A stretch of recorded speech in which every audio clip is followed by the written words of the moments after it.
Bien, mais je crois que tout le monde a pu rentrer et d'autres pourront nous rejoindre. Donc, de nouveau, bonjour à tous. Très heureux de vous accueillir pour ce webinaire aujourd'hui sur le livre blanc qui a été rédigé par nos collègues Michel Calica et Jean-Pierre Elfer. Michel Calica est président du Business Science Institute du groupe Egencia Éducation. Il est également professeur honoraire à l'IAE de Lyon et Jean-Pierre Elfer professeur émérite à l'IAE de Paris Sorbonne Business School et directeur de la recherche d'Excelia Business School. Alors, quelques points d'ordre et d'organisation. Ce webinaire est enregistré, donc vous pourrez, si vous le souhaitez, le revoir sur la chaîne YouTube de la FNEJ. Il faut attendre quelques jours, le temps que l'ensemble des problèmes techniques aient été éventuellement résolus. Deuxième chose, nous sommes en mode webinaire, donc vous ne pouvez pas intervenir oralement. En revanche, vous pouvez poser des questions dans le QNR, hein. Donc, quand vous regardez en bas de l'écran Zoom, vous avez un QNR. Vous pouvez poser des questions et après les questions initiales que je serai conduit à poser à Michel et Jean-Pierre, je passerai, je vous ferai, je ferai je serai, pardon, votre porte-parole pour vos questions que je verrai apparaître et que je regrouperai parfois si jamais vous aviez des questions qui pouvaient porter sur une problématique similaire. Et donc, on va maintenant démarrer et je vais tout d'abord m'adresser à Michel. D'où vient l'idée du livre blanc? Bonjour Jérôme, merci.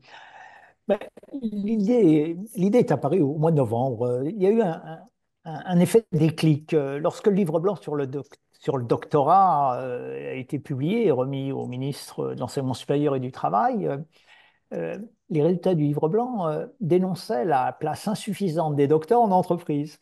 Et à ce moment-là, ben, je me suis dit, mais les docteurs, on en forme, ce sont les managers et ils sont en entreprise. Et donc, la nécessité de mieux faire connaître le DBA et également de mieux faire reconnaître le DBA est clairement apparue. Ça a été l'élément de déclic. Alors, de façon plus ancienne, on est tous informés de la distorsion de concurrence qu'il y a au plan international entre les DBA dans l'environnement francophone et les DBA dans l'environnement anglo-saxon.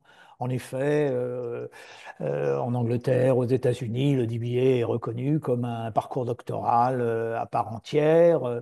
C'est le cas pour Equal, pour l'Executive DBA Council, pour les organismes d'accréditation. Et ce n'est pas le cas en France. Donc, ça veut dire on a une exception française de la non-reconnaissance du DBA. Et puis, il y a un troisième élément qui justifie ce travail de livre blanc qui a mobilisé tout un groupe d'écoles, c'est le fait que sur un marché en développement, eh bien, il est apparu nécessaire de faire reconnaître les DBA de qualité comme un vrai parcours doctoral.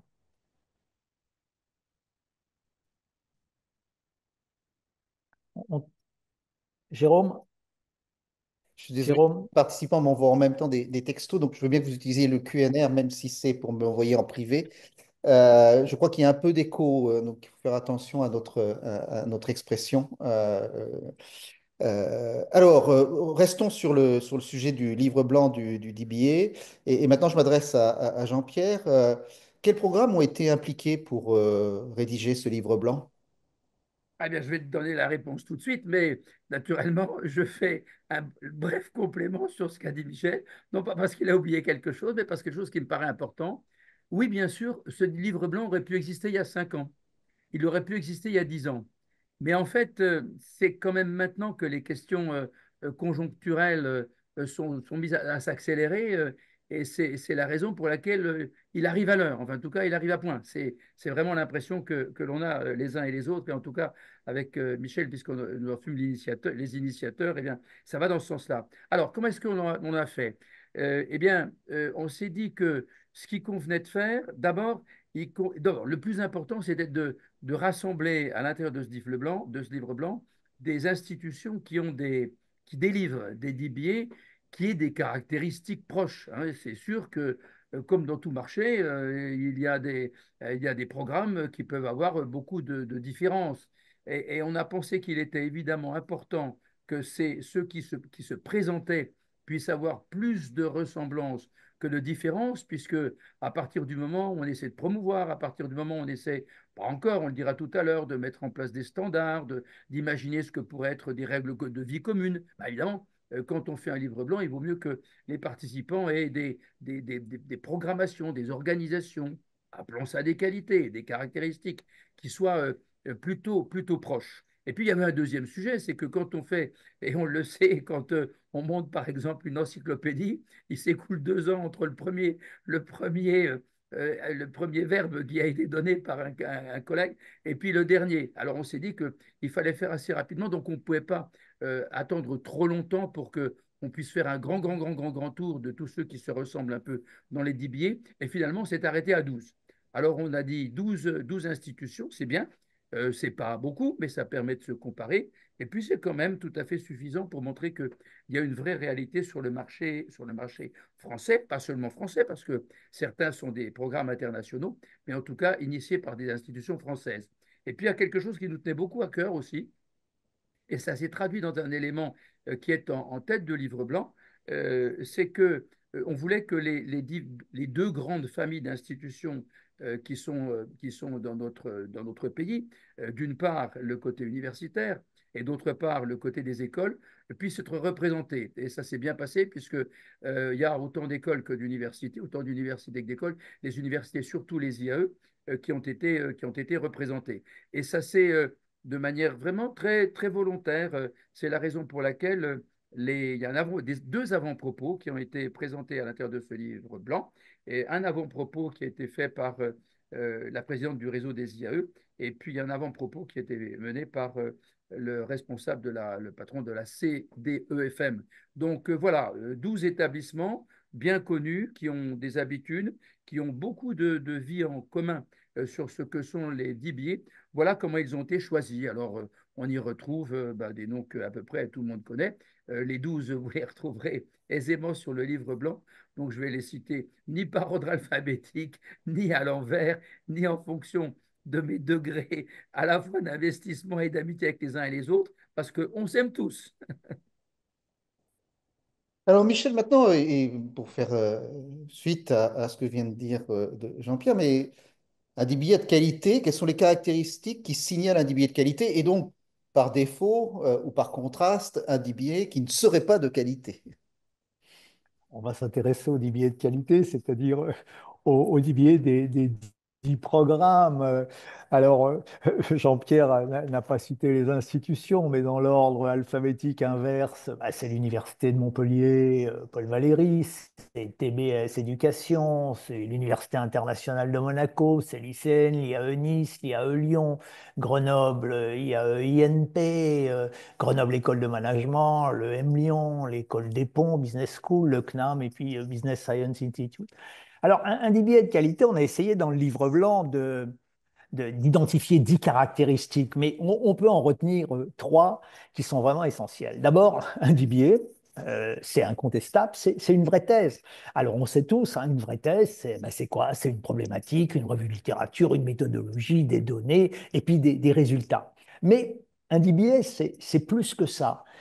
Dans un DBA, il y a nécessairement des recommandations qui sont génératrices d'impact.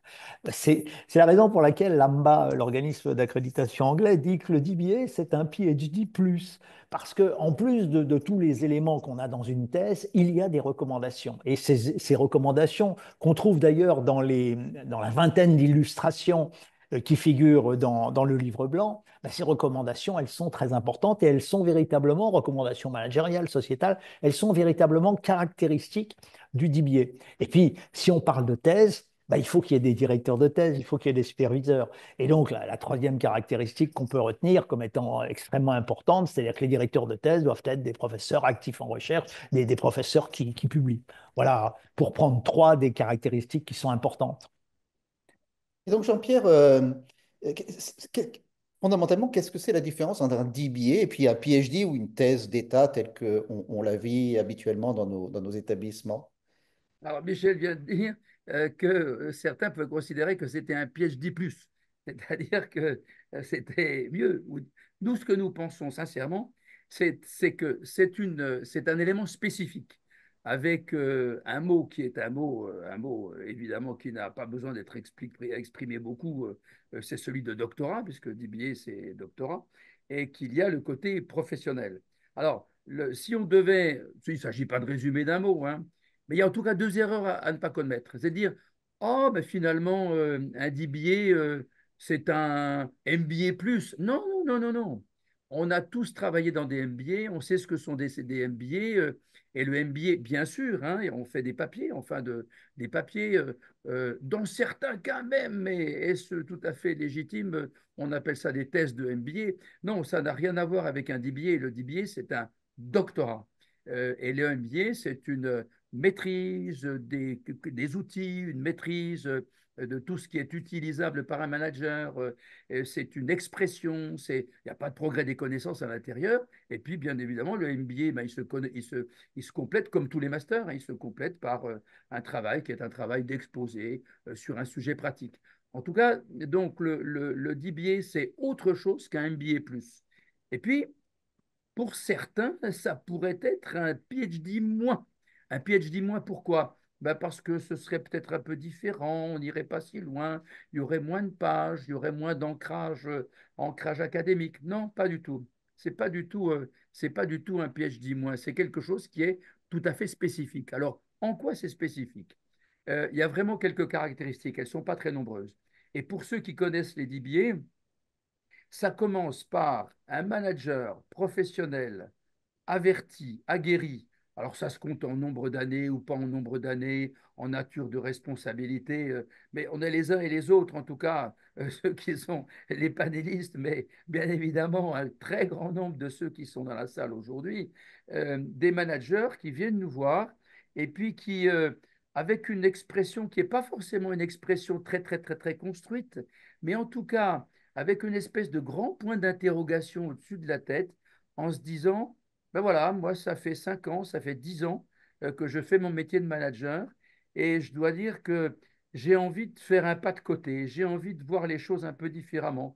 Peut-être bien que je vais en avoir besoin pour mon métier, parce que je suis consultant et que ça sera extrêmement utile pour moi. Je peux être à l'intérieur d'une entreprise, pas comme consultant, et je m'aperçois que il faut que je progresse dans la maîtrise d'un certain nombre de choses. Mais ça peut être aussi un côté personnel qui, à un moment donné, la vie d'entreprise, c'est une vie qui est stressante, qui est dévoreuse de temps, qui peut même être dévoreuse de personnalité parfois. Eh bien, le fait de venir interroger des personnes comme nous autres pour leur dire qu'est-ce que vous pourriez faire pour moi, ce sont des sujets que l'on rencontre. Voilà. Donc, des managers, ils ont envie pour eux, ils ont envie pour leur entreprise, ils ont envie pour leur métier. Et quand ils arrivent avec avec un sujet, enfin un sujet, c'est peut-être pas ça qu'ils ont en tête, mais ils arrivent avec une interrogation, ils arrivent ben, si j'ai envie de faire quelque chose par moi-même, ben, je ne vais pas le faire de manière générale. Si j'ai envie de quelque chose pour mon métier, ben, c'est quelque chose qui est très précis, parce que ce sera pas, c'est pas une carte de visite qui va m'aider, c'est ce que je vais faire ensuite pour montrer des preuves que j'aurais pu mettre en application. Si je le fais parce que je suis dans une entreprise et que j'ai envie de changer ou de progresser, ou les deux, eh bien, j'arrive avec un sujet, avec quelque chose qui est extrêmement précis. Et puis, un élément complémentaire, Michel vient de dire un mot sur ce sujet, mais c'est tellement important. Les personnes qui arrivent, elles ne viennent pas là prioritairement pour euh, pour viser un prix Nobel ou une médaille Fields s'ils étaient des économistes, des matheux.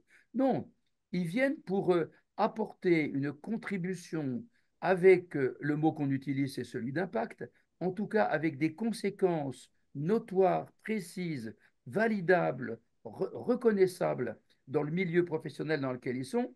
Donc voilà des gens qui ont un passé professionnel, naturellement à un certain âge, parce que c'est pas quand on a 2 ans qu'on a le gros point d'interrogation au-dessus de la tête. Là, on n'a pas le temps d'ailleurs, hein. On rame, on rame, on rame, on n'a pas le temps d'avoir un point d'interrogation. C'est donc des gens qui ont, voilà, ils ont entre 5 et 10 ans, pas moins de 5 ans, souvent aux alentours d'une dizaine d'années. avec une vraie interrogation sur une thématique déterminée, le désir de progresser, le désir de faire quelque chose, et puis le désir de laisser une trace. Mais ce n'est pas au départ de laisser une trace à l'intérieur de revues académiques prestigieuses, même si pour un certain nombre ça va se traduire comme ça. Mais ça, je dirais que c'est plutôt un bénéfice collatéral, évidemment très intéressant, bénéfice qui, dans pas mal de cas, est partagé avec le tuteur ou la tutrice de la thèse. Parce que de ce côté-là, il y a quelqu'un qui en aura davantage besoin.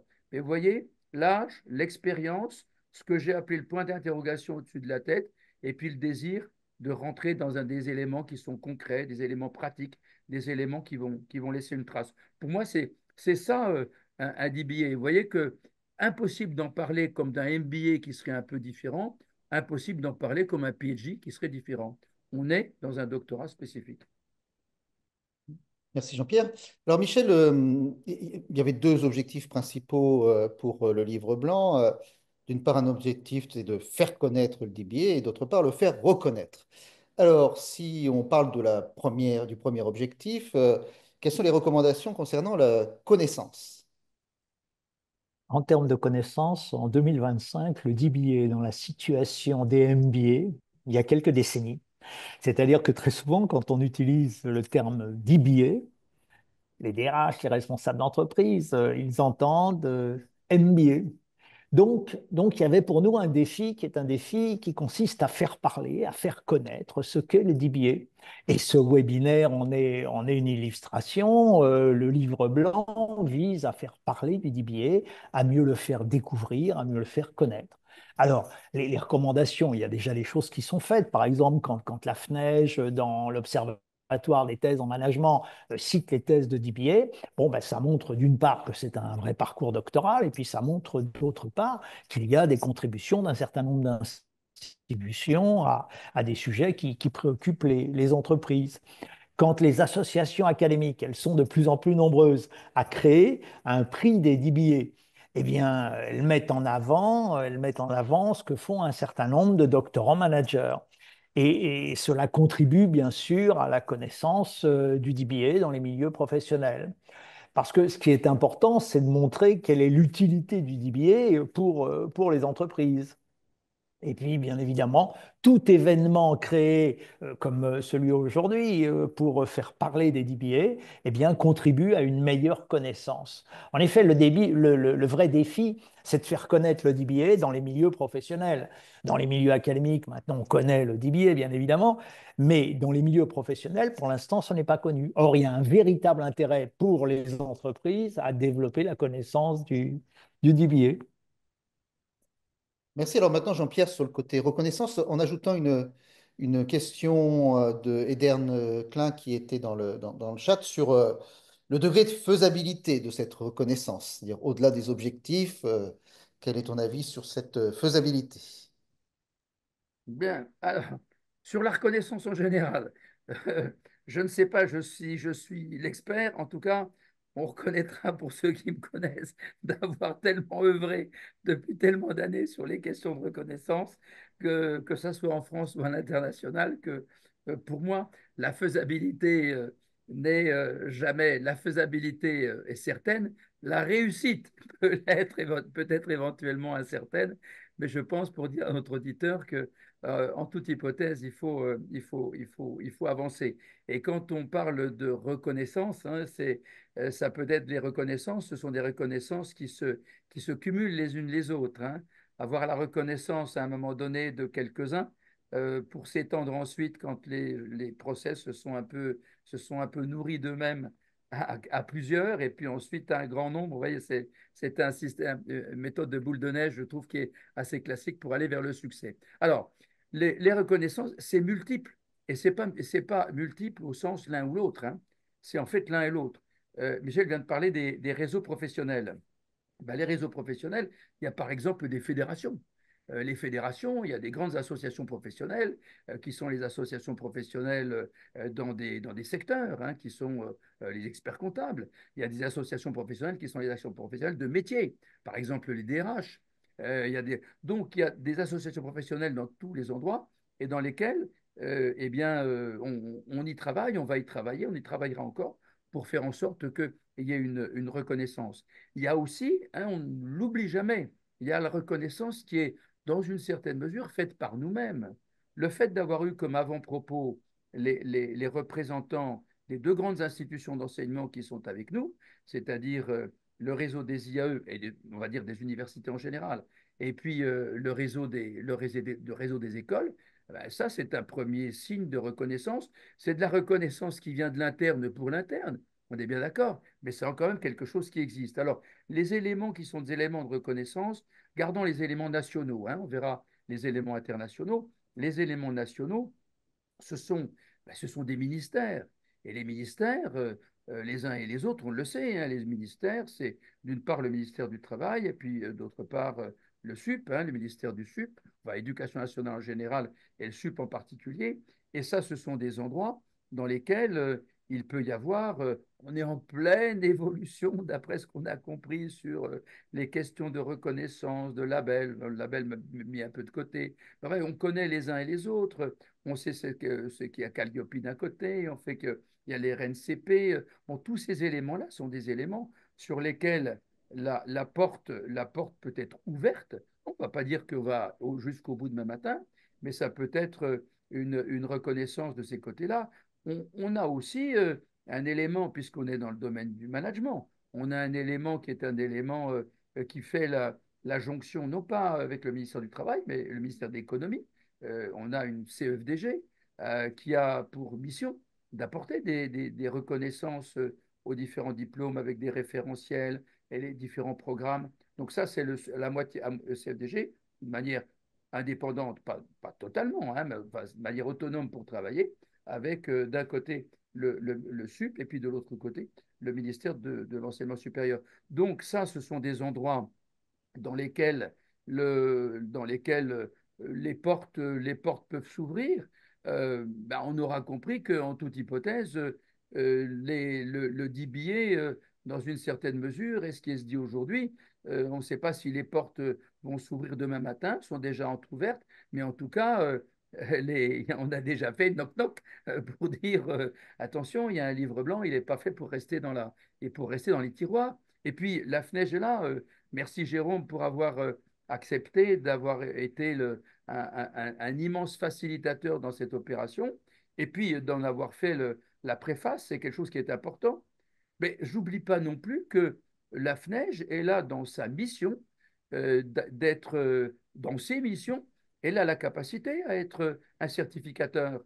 Alors, un certificateur, bon, ce sont des sujets qui peuvent exister, mais il y a une certification, la FNEJ, c'est la certification BSIS. Alors maintenant, c'est avec le FMD, mais au début, c'est la FNEJ qui l'a inventé, le BSIS, avec quelques acteurs dont, qui se trouvent autour de cette table. Donc, la FNEJ en aurait la possibilité. Donc, dans tout ça, des certifications du type FNEJ, labellisation, soutien, prise en main par des associations professionnelles, mais c'est sûr que là, il y a une multiplicité de voies avancées. Eh bien, c'est la raison pour laquelle ce livre blanc arrive au bon moment.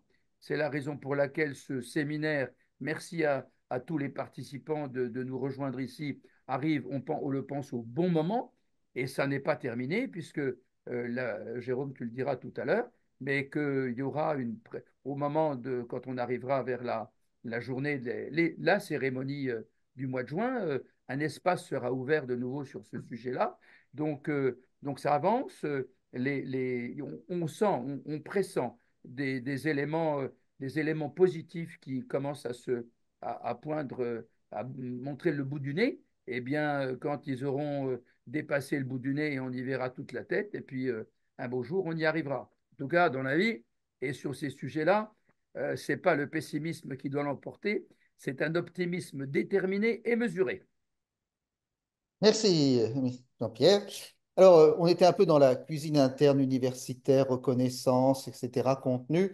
Maintenant, Michel, est-ce que tu pourrais nous dire pourquoi c'est important pour les entreprises aussi, les DBA? C'est parce que le DBA est important pour les entreprises que le DBA doit être reconnu, ce qui complète la réponse de Jean-Pierre.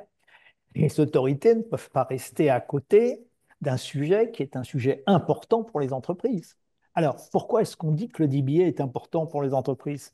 Ben parce que le DBA, c'est une thèse qui repose sur un sujet qui est ancré dans un vécu managérial. C'est un sujet qui, en général, vient d'une entreprise. La problématique conceptuelle, elle répond à une question qui est une question managériale. Et ce que l'on sait, c'est que dans le DBA, outre les impacts académiques, puisqu'un certain nombre de DBA publient des articles dans les journaux académiques, eh bien, il y a des impacts qui sont des impacts que l'on connaît bien, de développement personnel. Mais ça, on pourrait dire que c'est pour toute formation. Mais en revanche, il y a des éléments différenciants. C'est que dans le DBA, il y a des impacts sur les entreprises. En effet, dans le livre blanc, on a inséré une vingtaine d'illustrations de cas d'impact. Chaque institution a fourni deux illustrations d'impact, deux exemples d'impact. Et bien évidemment, il est très clair que le doctorant manager, c'est un consultant à demeure dans les entreprises qui travaille sur un sujet qui préoccupe les entreprises. Et comme dans la thèse, il y a nécessairement des recommandations qui sont des recommandations managériales, Ah, un Michel, ne t'entend plus. pour les Donc, point de vue est un facteur de compétitivité. on ne t'a pas entendu pendant 3 minutes, Michel, et tu es figé là. Donc, Alors ça, c'est vraiment regrettable, hein, parce que je parlais de l'utilité du DBA pour les entreprises. Et donc, dans la mesure où le sujet est un sujet qui concerne directement les entreprises, eh bien les résultats de la thèse sont intéressants pour les entreprises. Et c'est en ce sens, je disais, que le DBA peut être considéré comme un facteur de compétitivité. Si on prend un exemple, hein, quand un doctorant manager travaille sur la remise en cause des business models du fait du changement climatique, eh bien évidemment, les résultats de la thèse sont essentiels, sont déterminants pour les entreprises concernées. Donc, c'est en ce sens que le DBA est important pour les entreprises. merci. Alors maintenant, pour les écoles de management, Jean-Pierre, en quoi c'est important le DBA? École de management Euh, publique ou privée, hein, sans ouais, distinction. ouais, bien sûr. Alors, c'est important sur le plan institutionnel. Naturellement, ça élargit les portefeuilles. Mais je vais m'autoriser d'expérience à dire ce que l'on peut considérer comme étant ce qui peut être vraiment complémentaire. Le fait d'avoir un programme MBA de qualité, enfin, de qualité, c'est un pléonasme, hein, parce qu'on ne va pas dire un programme d'MBA qui ne soit pas de qualité, mais le fait d'avoir un programme d'MBA dans une institution, ça modifie deux choses. Les, la culture de la relation à l'entreprise, modifiée, faire évoluer la culture de la relation avec l'entreprise, et ça modifie pour les chercheurs, pour les profs, la perception de la nécessité de la diversité des recherches. Et ça, ce sont des éléments qui sont pas simples à mettre en œuvre. On le fait tous, hein, partout où nous sommes passés. On est là et puis on nous dit les standards Equis juin 2024, ça fait 6 mois de ça, c'est allez, montrez-nous que vous faites du practice oriented. Non, mais montrez-nous que vous faites du practice oriented. Ben, si on est dans cette logique-là, alors je ne dis pas qu'il faut tous aller vers les quiz, hein, mais c'est un fond de sauce, c'est quelque chose qui est présent aujourd'hui. Le fait de dire il faut être au-delà de tout ce que l'on sait faire dans le domaine académique, il faut être du practice oriented. Alors pour faire du practice oriented, eh bien, on a plein de méthodes, hein. On fait des cas, on fait des chaires, on a le DBA, c'est un immense facilitateur pour ce sujet-là, puisque on est obligatoirement dans du practice oriented, puisqu'on travaille avec des praticiens qui ont des sujets pratiques, qui sont pratiques et académiques, et ça va donner lieu à des publications, la publication de la thèse de DBA, bien sûr, mais bien souvent des compléments dans des revues professionnelles, y compris dans des revues académiques à certaines occasions. Donc, le practice oriented, il arrive de manière fatale à partir du moment où on a du DBA. Et pour les chercheurs, l'idée change. Je m'autorise à me dire un peu de personnel. Dans mon existence, j'en ai comme beaucoup qui sont autour de la table, hein, et vous deux, bien sûr, on en a soutenu, on a fait soutenir des thèses. On a été des pilotes de thèse à droite et à gauche. Eh bien, et j'ose le dire, peut-être bien que, après ces longues années à avoir piloté des thèses, j'ai un souvenir ancré, fort, quasiment amical, ou je dirais même amical, avec une orientation de rencontre très différente des thèses que j'ai pu faire, que j'ai pu piloter avec des professionnels que de toutes celles que j'ai pu faire avec des étudiants qui rentraient dans des doctos puis qui sont devenus des collègues ensuite. Ce ne sont pas les mêmes mondes. Et ça, quand on est dans une institution, que l'on soit une université, que l'on soit un IE, que l'on soit une école, le fait d'avoir un DBA, ça facilite ce passage, ce complément. Hein. Il ne s'agit pas de dire que ce sont des vases communicants en disant qu'on va faire un peu moins d'autre chose, pourrait faire un peu plus de DBA. Mais ça facilite très grandement cette évolution culturelle, cette quasi-évolution sociétale à l'intérieur d'une institution qui pousse vers de la pratique, de l'impact, de la rencontre, de la richesse grâce à la diversité.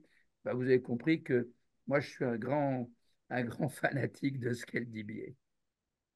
Merci. Alors, Michel, et s'il ne se passe rien après ce livre blanc? Oh, Jean-Pierre disait déterminé, oui, déterminé et très, très optimiste. Il se passera obligatoirement quelque chose. C'est une nécessité. Les autorités ne peuvent pas ignorer un cursus qui est reconnu à l'international et un cursus qui est utile à la fois aux entreprises et aux établissements d'enseignement. On parle depuis des décennies, et ça fait partie de la mission de la FNEJ, de rapprocher ces deux mondes, le monde des entreprises, le monde de l'enseignement supérieur et de la recherche. Le DBA est un pont entre le monde académique et le monde des praticiens. Et ce pont, bien évidemment, il permet des transferts, il permet de la création de connaissances par les managers, mais il enrichit également l'environnement académique. Les témoignages que l'on a, comme celui de Jean-Pierre, de collègues qui ont dirigé des DBA, sont extrêmement clairs. Ils nous disent, je dirige mes thèses de PhD, mes thèses traditionnelles, différemment depuis que je dirige des DBA. Merci. Jean-Pierre, un dernier mot avant que je me fasse l'interprète des questions de l'audience. Oui, merci, merci. Oui, ce sera tout simple. On a voulu un livre blanc qui soit un livre blanc rassembleur. Rassembleur 12 établissements et ce sont un peu des questions d'organisation et de délai. Hein. On avait un peu, il fallait aller rapidement. Donc, bien sûr, il n'y a pas que les 12 qui sont des billets de qualité. Hein. Bien sûr, il y en a quelques autres. Mais on voulait un DBA, un livre blanc rassembleur. Et rassembleur avec ceux qui sont à l'intérieur, rassembleur avec les deux grandes institutions, qui sont, merci Vincenzo, merci Marie-Christine, qui ont créé les avant-propos, puis qui ont été rassembleurs pour trouver les 12 qui sont intervenus. Merci à la FNEJ d'apporter sa très belle caution pour cela. Moi, je suis bien sûr convaincu avec Michel qu'il y aura obligatoirement une suite, mais cette suite, elle commence aujourd'hui, et je dirais qu'elle commence aujourd'hui avec le livre blanc, avec ceux qui sont autour de cette table, et puis avec les plus de 100 participants qui ont bien voulu nous rejoindre aujourd'hui. Vous savez, un sujet comme celui-là, plus de 100 participants à ce webinaire, c'est un bon signe. Merci. Alors maintenant, je vais me faire l'interprète des questions que l'audience à poser au travers de l'outil QNR.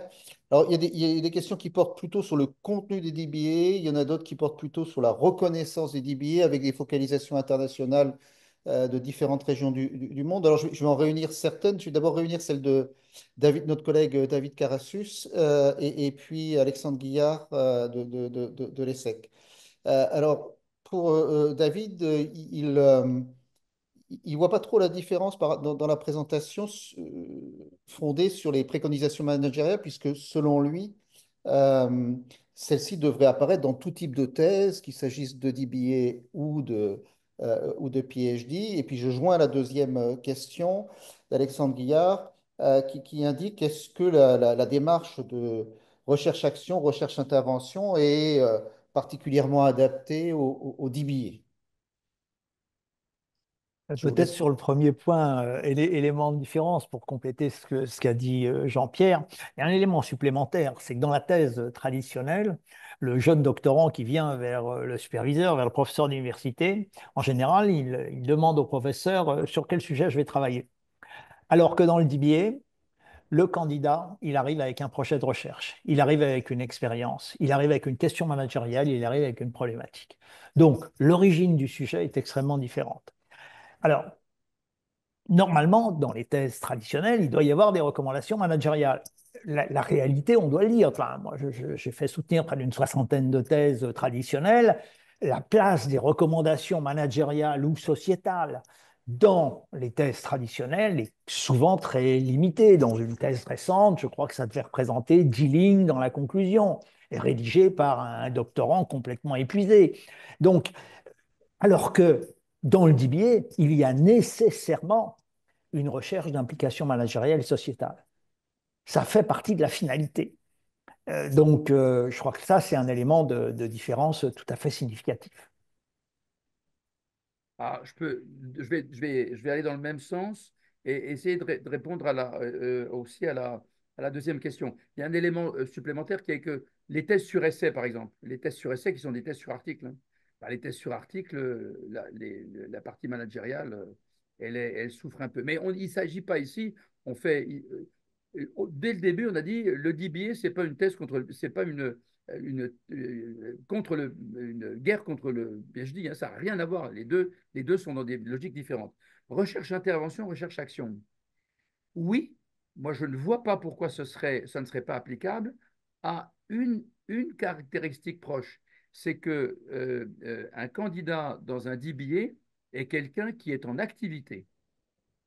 Donc, quelqu'un qui est en activité, ça signifie qu'il ne peut faire, alors ça dépend s'il est consultant ou pas consultant, mais il ne peut faire sa recherche à intervention ou sa recherche action que dans sa sphère de travail. Donc, ça veut dire que si c'est un consultant, ça sera dans une logique de ses clients, parce que sinon, on ne voit pas très bien comment ça pourrait se passer. Et puis, si il travaille dans une entreprise ou elle travaille dans une entreprise, ça va être dans son entreprise. Sinon, on risque d'avoir des conflits d'intérêts, de confidentialité. Voilà, donc recherche, action, intervention, mais naturellement, ça peut parfaitement s'appliquer, mais bien sûr, ce sont des éléments qui sont des éléments qui doivent être vérifiables dans la faisabilité à partir du moment où la personne est déjà en activité, hein. Comme ça, on a beaucoup de cas de recherche, intervention, action, hein. On a des institutions que l'on connaît bien en France qui sont très branchées avec des chercheurs qui sont dans le domaine de l'action, de la recherche-action, la recherche-intervention, qui sont ou bien des chercheurs professionnels ou bien des jeunes chercheurs. Ici, on a des praticiens existants avec un métier, avec une institution, ou plusieurs si ils sont consultants, donc ils ont des clients. Voilà, mais pour moi, bien sûr, il n'y a aucune contrainte. Merci. Alors maintenant, des questions plutôt sur la reconnaissance. Alors déjà, on a un témoignage de Patrick Vedren qui a fait son DBA, puisqu'il est intervenu au travers de deux questions. J'espère que je ne vais pas trahir son propos, qui indique que son DBA, bien que financé par son institution, n'a jamais vraiment été reconnu, et surtout les résultats n'en ont jamais été reconnus, sans doute parce qu'il mettait le point sur des éléments que l'institution en question ne souhaitait pas évoquer. Ensuite, on a sur la reconnaissance, on a des choses sur la reconnaissance au niveau de l'Afrique. Alors, Justin Ambassa, sur la reconnaissance, est-ce qu'il y a une reconnaissance du DBA au niveau du CAMES en Afrique ou au niveau des ministères d'enseignement supérieur africains? Et une question d'Emmanuel Camden euh, qui demande, compte tenu de la profusion incontrôlée actuelle des programmes DBA en Afrique, quelles seraient les meilleures stratégies de différenciation pour attirer les meilleurs candidats? Je vais m'arrêter là. Il y en a d'autres encore sur le sujet, mais je les prendrai après. Et sur le premier point, la question de Patrick, eh ben, c'est pour ça qu'on a créé ce livre blanc, parce qu'on sait que certaines organisations, ben, pour l'instant, ignorent tout simplement l'importance de cet apport. Donc, le but du livre blanc, c'est qu'il y ait une meilleure reconnaissance, bien évidemment. Alors, ensuite, sur le deuxième point, on ne peut que regretter que l'organisation qui a financé le programme ben, n'utilise pas les résultats de cette démarche doctorale, bien évidemment. Et c'est pour ça que l'on dit que le DBA est très utile aux organisations privées, publiques, très utile aux entreprises, parce que les résultats sont des résultats qui peuvent changer la nature des choses. On est dans un contexte où les entreprises sont face à toute une série de défis. Il faut remettre en cause un certain nombre de connaissances. Ben, le DBA, consultant interne qui approfondit un sujet avec un encadrement professoral, est là pour créer de l'impact, créer du changement. Et de ce point de vue-là, bah, oui, le DBA est utile aux entreprises et les autorités vont avoir tout intérêt à reconnaître ce qui est utile aux entreprises. Euh, je poursuis. Et bon, la question, bonjour Emmanuel, j'espère que tu vas bien. Donc les CAMES par exemple, parce que c'est quelque chose qu'on est quelques-uns à connaître un peu. Le premier élément, c'est que et le livre blanc est fait pour, et nous pensons que ça ira de l'avant, il faut qu'il y ait une relative unité. On ne peut pas faire reconnaître quelque chose qui soit empreint d'une diversité totale. Et ça, c'est vrai pour les accréditations internationales. Les accréditations internationales, ce sont des standards. Et les accréditations nationales, ce sont des standards. Quand on passe en HCERS, pour ceux qui y sont, eh bien, il y a un référentiel. Quand on passe en CFDG, il y a un référentiel. Donc, pour qu'il y ait reconnaissance, il faut qu'il y ait une certaine forme de relative, pas une totale unité, mais qu'il y ait une relative unité. Sinon, c'est un peu compliqué. Et c'est la raison pour laquelle, c'est les raisons pour lesquelles le livre blanc a été construit. Et puis ensuite, bah, la reconnaissance, merci les collègues qui sont dans les pays en question, merci tous ceux qui sont susceptibles d'intervenir dans les registres du CAMES pour faire en sorte que ce soit des éléments qui prennent de plus en plus, une formation qui prenne de plus en plus d'importance. Et bien sûr, ben, on sera tous concernés par ce genre de choses. Mais là, on voit bien une fois de plus en quoi le livre blanc, avec son désir de montrer qu'il y a de très bonnes choses et qu'au-delà de cette belle diversité, il peut y avoir, je crois que le terme a été utilisé sans doute par Emmanuel, une profusion. Ben oui, mais la profusion, c'est pas comme ça qu'on fait de la reconnaissance, hein. Eh bien, le livre blanc va dans le bon sens. Et puis ensuite, les uns et les autres, si on y croit, et je pense qu'on est nombreux à le faire, eh bien, il faudra le promouvoir dans tous les espaces dans lesquels nous avons des capacités à intervenir. Si on reste dans le domaine international, il y avait une question d'Olivier Joras sur la reconnaissance du DBA aux États-Unis par rapport à la France. Et peut-être si j'étendais la question, c'est un rapide panorama de la reconnaissance du DBA en dehors de la France. Dans l'environnement anglo-saxon, si on prend les organismes internationaux, notamment Equal, hein, qui fédère une vingtaine d'associations académiques, toutes les grandes agences d'accréditation, Equal dit clairement, il y a deux programmes doctoraux. Il y a un programme doctoral dont la finalité première est de former des universitaires, et puis il y a un autre programme doctoral, le DBA, qui permet à des managers de prendre du recul et de contribuer, et de capitaliser sur une expérience et de la transmettre. Donc, au plan international, plutôt anglophone, le DBA est reconnu comme le PhD, comme le doctorat traditionnel. dans l'environnement, l'executive DBA Council d'origine américaine reconnaît également clairement le DBA à côté du doctorat traditionnel. Si vous prenez le cas de l'Angleterre, bah, les deux programmes doctoraux sont diplômants et on est dans le paradoxe suivant. Dans le livre blanc, il y a un certain nombre de DBA qui sont accrédités par l'AMBA et les DBA anglais, de même nature que les DBA français, sont reconnus en Angleterre et au plan international. Les DBA français, lui, ne va pas l'être. Ce qui crée une distorsion de concurrence et un élément tout à fait défavorable pour les établissements français. Donc la reconnaissance, elle existe dans l'environnement anglo-saxon, elle n'existe pas pour l'instant dans l'environnement français ou francophone, peut-être au départ pour des raisons d'ignorance, de méconnaissance. On a une exception française, d'une certaine façon, de la non-reconnaissance du DBA. Merci. Alors là, deux questions que je vais réunir, une d'Hubert Élisée Fotso, l'autre de Pierre-Jean Bengozi. Alors, si je les résume, c'est quelles sont les normes, les bonnes pratiques qui font que il s'agit d'un bon DBA, tu l'avais déjà un peu évoqué, et est-ce que ces normes doivent être rigoureuses pour permettre justement de distinguer le bon grain de livret, en quelque sorte? Dans un DBA, il y a un rôle fondamental de l'encadrement, on le sait bien, dans une direction de thèse. Les éléments distinctifs, bah, c'est l'encadrement par un professeur impliqué dans la recherche, publiant, c'est un suivi. Il est très clair que les programmes de DBA se caractérisent, ce qu'on a fédéré, par un suivi régulier, des présentations de travaux, des interactions. Et il faut que les interactions, elles soient nombreuses avec l'équipe doctorale, avec l'équipe d'enseignants. C'est ce que l'on fait dans nos programmes. Donc, il me semble que l'important, bah, c'est les professeurs, bien évidemment. Là, vous n'allez pas être surpris de la réponse. C'est le suivi, c'est également la réactivité. Parce on travaille avec des managers internationaux et impliqués dans différentes activités, dans différents secteurs, et donc la réactivité avec ces professionnels est quelque chose de tout à fait important. C'est un facteur de succès du DBA.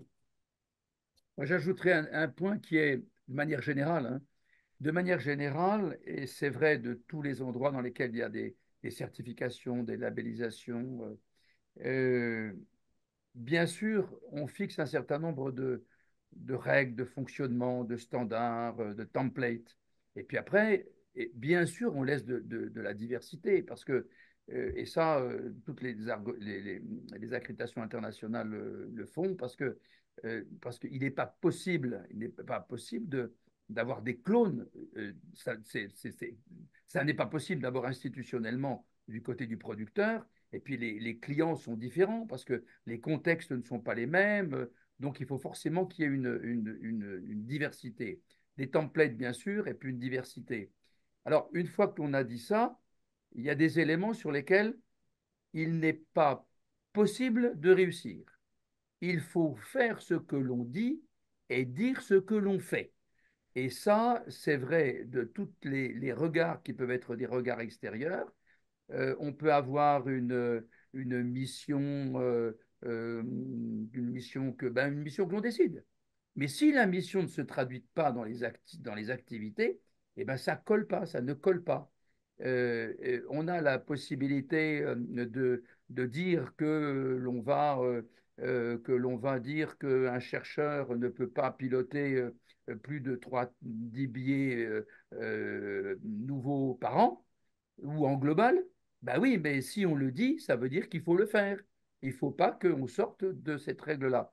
Donc, on est dans un élément qui est un élément vraiment très banalisé sur les regards extérieurs qui sont portés pour donner des oui ou non, puisqu'une accréditation, une labellisation, une médaille, c'est toujours la même chose, hein.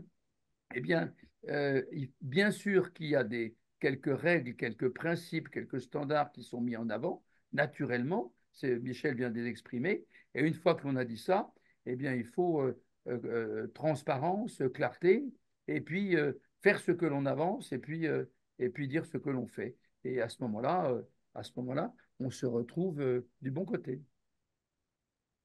Alors, juste un petit point de précision, puisque un collègue nous a dit, Sylvain Mangala-Manda, que le DBA est reconnu en République démocratique du Congo. Donc, on se posait des questions sur l'Afrique tout à l'heure. Donc, il y avait cette information depuis le 15 mars 2024. Donc ça, c'était pour en informer toute l'assistance. Je vais répondre directement à Vassili Joannides de l'Autour et mes collègues pourront également venir. Oui, alors il y a un travail de lobbying qui est mené. On ne va pas vous en dire énormément parce que le principe du travail de lobbying, c'est qu'il n'est pas complètement public puisque c'est des interactions relativement nombreuses, pas forcément décisives et pas forcément décisives immédiatement. Mais quand vous parlez d'une inscription des programmes de DBA en RNCP niveau 8, ça pourrait être un résultat des actions de lobbying qui sont conduites en ce moment. Mais ce n'est pas les seules actions qui sont conduites. Ça a été évoqué tout à l'heure en filigrane par Jean-Pierre Elfer sur les objectifs de reconnaissance attachés et recherchés à l'issue de la publication du livre blanc. Alors, une question de Xavier Borg sur des mesures qui favoriseraient l'intégration des docteurs dans le secteur privé et renforcer la R&D des entreprises. Est-ce que les DBA sont éligibles aux aides à l'embauche de docteurs en entreprise au même titre que les PhD? Ça- Les aides à l'embauche du type, c'est une question, hein, du type crédit impôt recherche, c'est ça? je pense que c'est ça, parce que les chiffres, ça m'étonnerait que ça soit le cas. Donc, Parce que les chiffres, ils Chiffre à sont ma au courant. connaissance. Si Ben, ça m'a. en crédit impôt recherche, embaucher un jeune être le premier embaucheur d'un docteur, ça multiplie par deux les droits à rémunération. Ah, c'est ça, je ne me trompe pas. Donc l'idée, Sur le crédit impôt recherche, je confirme qu'un certain nombre de doctorants managers financent leur DBA au travers des crédits impôt recherche parce qu'ils contribuent au développement de la recherche de leur entreprise. C'est tout à fait clair. alors, du coup, comme je répondais, je n'étais pas en train de préparer la question suivante. Alors, Élodie Villemin nous indique quid de la diffusion des travaux de DBA, puisque les thèses de doctorat traditionnelles sont obligatoirement signalées dans Sudog, thèse.fr. Qu'en est-il du DBA? Ben, les doctorants diffusent les résultats de leurs travaux de différentes façons. Il peut s'agir de livres, il peut s'agir d'articles dans des revues professionnelles, un certain nombre, il s'agit d'articles dans des revues académiques. Certains posent leur candidature au prix des associations académiques de la meilleure thèse de DBA. Mais pour l'instant, à ma connaissance, il n'y a pas de liste complète des thèses de DBA soutenues. Mais peut-être que Jérôme pourrait répondre sur ce point-là. Il y a un inventaire quantitatif qui est fait dans le cadre de l'Observatoire. Est-ce qu'il y a une liste des thèses? Pas pour l'instant. Donc voilà ce qui est fait, mais on peut imaginer un certain nombre d'événements, notamment en partenariat avec des organisations professionnelles. Je crois, tout à l'heure, Jean-Pierre a cité le cas de l'Ordre des experts comptables qui a trouvé un intérêt particulier au développement des DBA.